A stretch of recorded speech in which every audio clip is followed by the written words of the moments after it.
Hello friends, welcome to our channel. ఈరోజు మనం మాట్లాడుకోబోయే topic ఏంటంటే ఈ యొక్క మన లోక్సభ ఎలక్షన్స్లో యునానిమస్గా ఎలక్షన్ జరిగింది కదా సూరత్. ఆ యొక్క యునానిమస్ ఎలక్షన్స్ గురించి మనం మాట్లాడుకోబోతున్నాం అనమాట.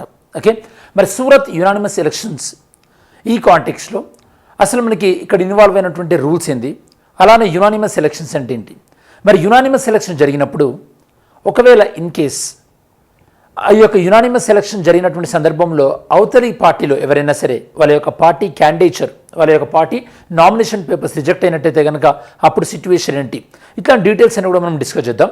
మెయిన్గా ఫస్ట్ ఆఫ్ ఆల్ ఈ వీడియోలో మనకి లెర్నింగ్ అవుట్కమ్స్ ఏంటంటే మనం ఏమేమి డిస్కస్ చేయబోతున్నామంటే first what is in news అంటే దీని యొక్క కాంటెక్స్ట్ ఏంటో తెలుసుకోవడానికి ట్రై చేద్దాం మనం.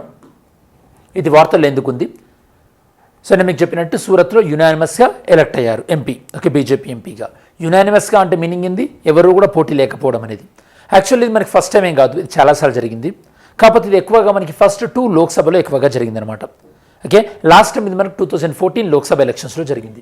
Then next will discuss about the laws for the నామినేషన్కి రిలేటెడ్ అయినటువంటి లాస్ ఏంటి, అలానే మనకి సూరత్ లోక్సభలో ఏం జరిగింది, ఎందువల్ల అది యునానిమస్గా అయింది మనకి. దాని తర్వాత మనకి what is the legal recourse in this case అంటే మరి ఇలా యునానిమస్గా అయింది కదా. యాక్చువల్గా అవతల పార్టీ నుంచి ఎవరు కూడా పోటీ చేయకపోతే అప్పుడు యునానిమస్గా అయిందనుకోండి, అప్పుడు ఇబ్బంది ఏం లేదు. కాకపోతే అవతల పార్టీ నుంచి ఎవరైనా పోటీ చేస్తున్న వాళ్ళని మీరు భయపెట్టి వాళ్ళ నామినేషన్ విత్డ్రా చేయించినట్టయితే కనుక అప్పుడు లీగల్గా వెళ్ళొచ్చు. Then article 329B. ఓకే, సరే స్టూడెంట్స్, మీకు చిన్న క్వశ్చన్. మనకి ఏ ఆర్టికల్ పార్లమెంట్ విషయంలో, పార్లమెంట్ యొక్క విషయాలలో లేదా పార్లమెంట్ యొక్క డే టు డే అఫైర్స్లో కోర్ట్స్ ఇన్వాల్వ్ అవ్వకూడదు అని చెప్పేసి చెప్తుంది. Which article of the Indian constitution prevents the interference of courts in the day to day affairs. సరే, ఇవి మనకి ఓవరాల్ లెర్నింగ్ ఆబ్జెక్టివ్స్. ఇది మనకి ఏ కాంటెక్స్లో డిస్కస్ చేస్తున్నాం, ఇప్పుడు మనకి లోక్సభ ఎలక్షన్స్ కాంటెక్స్లో డిస్కస్ చేస్తున్నాం. మనకి ఫేజ్ 2 నిన్న అయిపోయింది మనకి ఏప్రిల్ 26తోని. ఓకే, ఫేజ్ మేలో మనకి నెక్స్ట్ 4 ఫేజెస్ ఉంటాయి.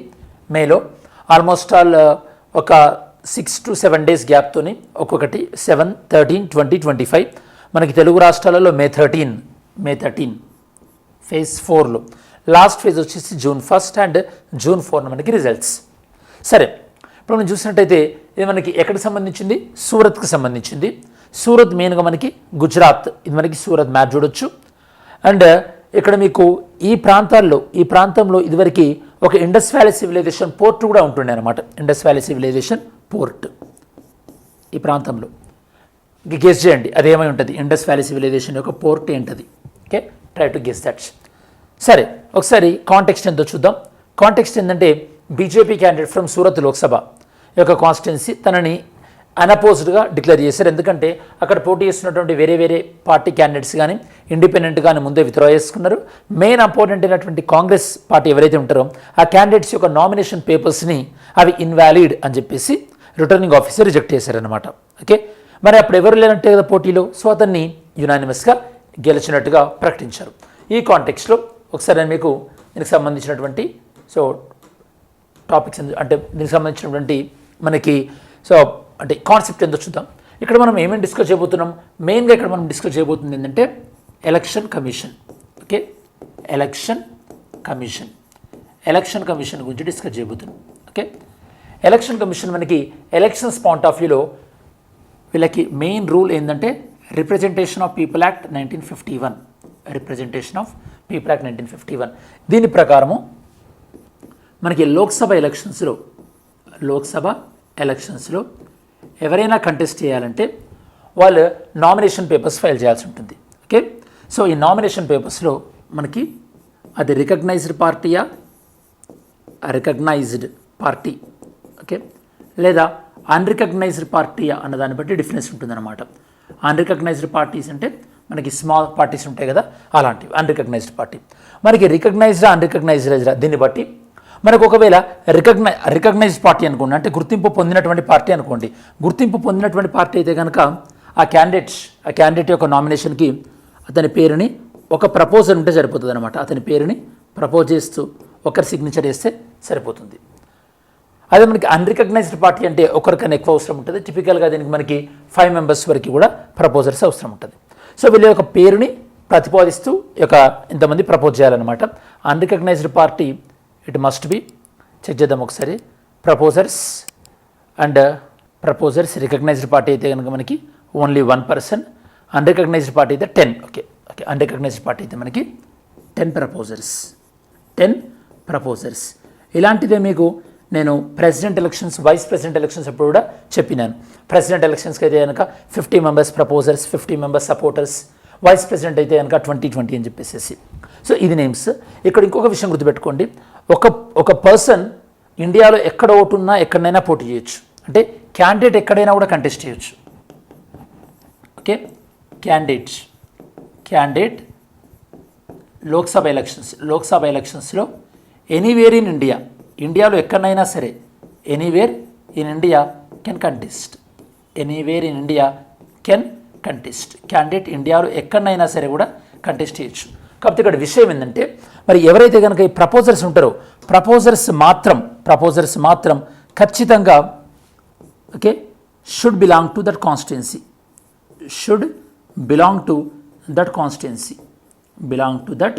కాన్స్టిట్యున్సీ. ఈ ప్రపోజర్స్ ఖచ్చితంగా ఆ కాన్స్టిట్యున్సీకి చెందిన వాళ్ళు అయి ఉండాలి. ఇది మనకి ఎగ్జామినేషన్లో కానీ ఇన్ జనరల్గా కూడా మీకు చాలా ఇంపార్టెంట్. మరి ఇప్పుడు ఈ కాంగ్రెస్ పర్సన్ ఎవరైతే ఉన్నారో తన నామినేషన్ పేపర్స్ ఎందుకు రిజెక్ట్ అయిందంటే, ఈ యొక్క కాంగ్రెస్ ఎవరైతే ఉన్నారో అపోజిట్ పర్సన్ కాంగ్రెస్ పర్సన్ తను నామినేషన్ పేపర్స్ వేశారు. ఒక క్యాండిడేట్ మ్యాక్సిమం 4 నామినేషన్ సెట్స్ వేయచ్చు. ఓకే, ఒక క్యాండిడేట్ 4 వేయచ్చు. కాకపోతే ఇక్కడ ఈ కండిషన్లో తన యొక్క 3 నామినేషన్ సెట్స్ వేశాడనమాట. తన రిలేటివ్స్ అందరూ కలిపి 3 నామినేషన్ సెట్ వేశారు. కాబట్టి ఇప్పుడు ఎలక్షన్ కమిషన్ ఆఫ్ ఇండియా ఏం చేసిందంటే ఈ 3 నామినేషన్ సెట్స్ని, ఈ 3ని కూడా రిజెక్ట్ చేసింది. Okay, all these 3 were rejected. ఎందుకు రిజెక్ట్ చేసిందంటే కనుక వాళ్ళ యొక్క సిగ్నేచర్స్, అంటే ఎవరైతే కనుక ఈ నామినేషన్ పేపర్స్ పైన అయితే ప్రపోజ్ చేసి సిగ్నేచర్ చేశారో వాళ్ళ సిగ్నేచర్స్ కరెక్ట్ సిగ్నేచర్ కాదు అని చెప్పేసి. Okay signatures are not bona fide. వాళ్ళు కూడా ఏం చెప్పారంటే ఈ సిగ్నేచర్ మేము పెట్టలేదు అని చెప్పేశారనమాట. కాంగ్రెస్ ఏమంటుంది, వాళ్ళని బెదిరించి వీళ్ళు ఎలా చెప్పించారని చెప్పేసి కాంగ్రెస్ అంటుంది. ఇలా ఎప్పుడైనా సరే ఒక క్యాండిడేట్ యొక్క నామినేషన్ అనేది రిజెక్ట్ అయిందనుకోండి, అప్పుడు ఏం చేయొచ్చు అంటే ఆ క్యాండిడేట్ ప్లేస్లో పొలిటికల్ పార్టీ ఇంకో సబ్స్టిట్యూట్ క్యాండిడేట్ని కూడా పెట్టుకోవచ్చు అనమాట. అతని ప్లేస్లో ఇంకో క్యాండిడేట్ని కూడా పోటీ చేయొచ్చు. ఇక్కడ విచిత్రం ఏంటంటే కాంగ్రెస్ ఇతను రిజెక్ట్ అయిపోయింది కదా, ఇతని ప్లేస్లో సబ్స్టిట్యూట్ క్యాండిడేట్ కూడా మనకు పోటీ, అంటే మళ్ళీ నామినేషన్ పేపర్ ఫైల్ చేస్తే అతనికి ఎవరైతే కనుక ప్రపోజ్ చేశారో అతన్నేమో వాళ్ళ సిగ్నేచర్లు కూడా రాంగ్గా ఉన్నాయని చెప్పేసి అతన్ని కూడా రిజెక్ట్ చేశారు. ఓకే, ఇది ఇప్పుడు చాలా న్యూస్లో ఉందన్నమాట. మరి ఈ కాంటెక్స్ట్లో ఇక్కడ నేను మీకు రికగ్నైజ్డ్ పార్టీకి 1 ప్రపోజర్ అండ్ అన్రికగ్నైజ్డ్ పార్టీకి అయితే కనుక 10 ప్రపోజర్స్. ఒకసారి ఈ సెక్షన్ ఏంటో చూద్దాం. ఓకే, అలానే మనకి రిప్రజెంటేషన్ ఆఫ్ పీపుల్ యాక్ట్ ప్రకారము వాళ్ళకు ఉండాల్సినటువంటి అంటే ఏ క్వాలిఫికేషన్స్ ఉండాలని చెప్తున్నారు ఆ సెక్షన్స్ కూడా ఒకసారి మనం చెక్ చేద్దాం. Okay, now let's see.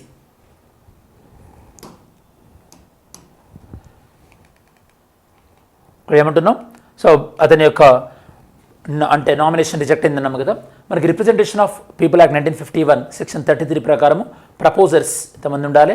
అలాంటి కంటెస్ట్ చేస్తున్నటువంటి పర్సన్కి ఇంత పర్టికులర్ ఏజ్, మినిమం ఏజ్ ఉండాలని కూడా మనం డిస్కస్ చేసాం, 25 years. మొన్న మనం ఇంకో వీడియోలో మాట్లాడుకున్నాం ఏంటంటే ఆ ఏజ్ను తగ్గిస్తే కూడా బాగుంటుందని కూడా మనం మాట్లాడుకున్నాం. నెక్స్ట్ నామినేషన్ పేపర్స్ యొక్క candidate maximum 4 sets nomination papers వేయచ్చని మాట్లాడుకున్నాం. అలానే రిటర్నింగ్ ఆఫీసర్ ఈ నామినేషన్ పేపర్స్ని చెక్ చేసి అవి కరెక్ట్ ఉన్నాయా లేదా అనేది దాన్ని బట్టి ఆ యొక్క నామినేషన్ యాక్సెప్ట్ రిజెక్ట్ చేయడమో జరుగుతుందన్నమాట. నెక్స్ట్ లోక్సభ పాయింట్ ఆఫ్ వ్యూలో ఈ విషయంలో కాంగ్రెస్ సంబంధించి 3 నామినేషన్ సెట్స్ ప్రపోజ్ చేస్తే ఆ 3 నామినేషన్స్ కూడా రిటర్నింగ్ ఆఫీసర్ రిజెక్ట్ చేశాడు, వాటిపైన సిగ్నేచర్స్ బోనఫైడ్ లేవని చెప్పేసి. ఆ పాయింట్ ఆఫ్ వ్యూలో అప్పుడు సబ్స్టిట్యూట్ క్యాండిడేట్ని కూడా వాళ్ళు పోటీ చేయించారు. సబ్స్టిట్యూట్ క్యాండిడేట్కి సంబంధించి సిగ్నేచర్స్ కూడా కరెక్ట్ లేవని చెప్పేసి రిటర్నింగ్ ఆఫీసర్ వాటిని కూడా రిజెక్ట్ చేయడం జరిగిందనమాట. మరి ఇట్లా ఎప్పుడైనా యునానిమస్గా జరిగిందా? ఇంతకుముందు నేను చెప్పినట్టునే మీకు లోక్సభ ఎలక్షన్స్లో ఫస్ట్ 2 ఎలక్షన్స్ ఆల్మోస్ట్ చాలా వివిధ సందర్భాల్లో ఇలా యునానిమస్గా ఎన్నుకోవడం జరిగింది.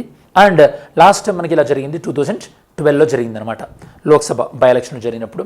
నెక్స్ట్ ప్రజెంట్ కేసులో మనకి కాంగ్రెస్ ఎలక్షన్ కమిషన్ని అప్రోచ్ అవుతామంటున్నారు. కాకపోతే ఇక్కడ మీరు గుర్తుపెట్టుకోండి article 39B. Okay, article 39B ఏం చెప్తుంది? ఆర్టికల్ 39B ఏం చెప్తుందంటే article 329B. Article 329 B of election commission of India. Election commission of India ఏం చెప్తుందంటే any disputes related to elections, okay, any disputes related to nomination papers, disputes related to nominations. ఈ డిస్ప్యూట్స్ని ఎవరు deal చేయాలంట? వీటిని high court deal చేయాలంటున్నారు. Okay, ఇప్పుడు కాంగ్రెస్ ఎవరిని approach అయింది? కాంగ్రెస్ ఎలక్షన్ కమిషన్ ఆఫ్ ఇండియాని అప్రోచ్ అయింది. Okay, Congress election commission of ఇండియాని అప్రోచ్ అయింది. కాకపోతే కాంగ్రెస్ ఎవరిని అప్రోచ్ అవ్వాలి? ఈ యొక్క హైకోర్టుని అప్రోచ్ అవ్వాల్సి ఉంటుంది అనమాట. గుజరాత్ హైకోర్టుని అప్రోచ్ అవ్వాలి. అది యాక్చువల్గా ఆర్టికల్ 329B చెప్తుంది provision.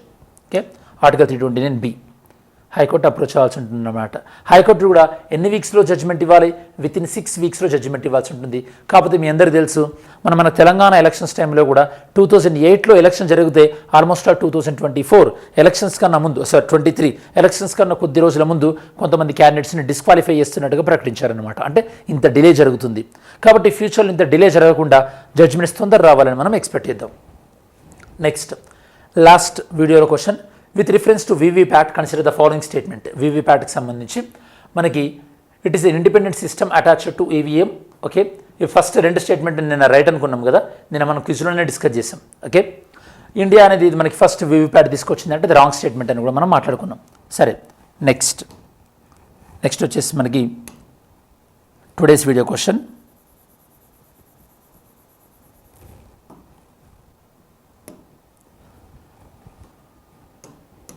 Under the Representation of Peoples Act 1951, which body is responsible for the delimitation of parliamentary and assembly constituency? అంటే ఈ యొక్క పార్లమెంట్ కానీ దాంతోపాటు అసెంబ్లీ కాన్స్టిట్యున్సీ డీలిమిటేషన్కి రెస్పాన్సిబుల్ ఎవరు? ప్రెసిడెంట్ ఆఫ్ ఇండియానా, ఎలక్షన్ కమిషన్ ఆఫ్ ఇండియానా, ప్రైమ్ మినిస్టర్ ఆఫీసా లేదా మినిస్ట్రీ ఆఫ్ హోమ్ అఫేర్స్ ఆఫీసా? ఎవరు ఈ యొక్క డీలిమిటేషన్కి responsible? Next mains question, what is the significance of representation of peoples act 1951? దీని యొక్క ఇంపార్టెంట్ ఏంది? అలానే ఇది మన భారతదేశంలో ఫ్రీ అండ్ ఫెయిర్ ఎలక్షన్స్ జరగడంలో ఎలాంటి ముఖ్యమైనటువంటి పాత్ర పోషిస్తుంది? దాంతోపాటు ఇది మనకి ఈ యొక్క రిప్రజెంటేషన్ ఆఫ్ పీపుల్ యాక్ట్ 1951 అనేది దీని యొక్క ఇంపాక్ట్ ఏ విధంగా ఉంది? పొలిటికల్ పార్టీస్ పైన కానీ డెమోక్రసీ పైన కానీ దీని యొక్క ఇంపాక్ట్ ఏ విధంగా ఉంది? ఇది మనకి మెయిన్స్ క్వశ్చన్. సరే, మనం వీడియో చివరిలోకి వచ్చేసాం కాబట్టి ఈ వీడియోలో మనం మెయిన్గా డిస్కస్ చేసింది ఏందో చూద్దాం ఒకసారి. ఈ వీడియోలో మెయిన్గా సూరత్ యునానిమస్ ఎలక్షన్స్ గురించి, దాంతోపాటు ఎలక్షన్లో నామినేషన్ సెట్స్ ఎంత ఫైల్ చేస్తారు అండ్ ఎన్ని సిగ్నేచర్స్ అవసరం ఉంటాయి, ఎంతమంది ప్రపోజర్ సిగ్నేచర్స్ అవసరం ఉంటాయి, ఇప్పుడు కాంగ్రెస్ ముందున్నటువంటి లీగల్ వాళ్ళకున్నటువంటి సొల్యూషన్ ఏంది, అండ్ ఆర్టికల్ 329B గురించి కూడా మనం డీటెయిల్గా డిస్కస్ చేసాం. ఇది స్టూడెంట్స్ మనకు ఓవరాల్గా సూరత్లో యునానిమస్ ఎలక్షన్ అన్న టాపిక్ ఏదైతే ఉందో దానికి సంబంధించినటువంటి సమగ్రమైన విశ్లేషణ. Thanks for watching this video. Have a great day. జై హింద్.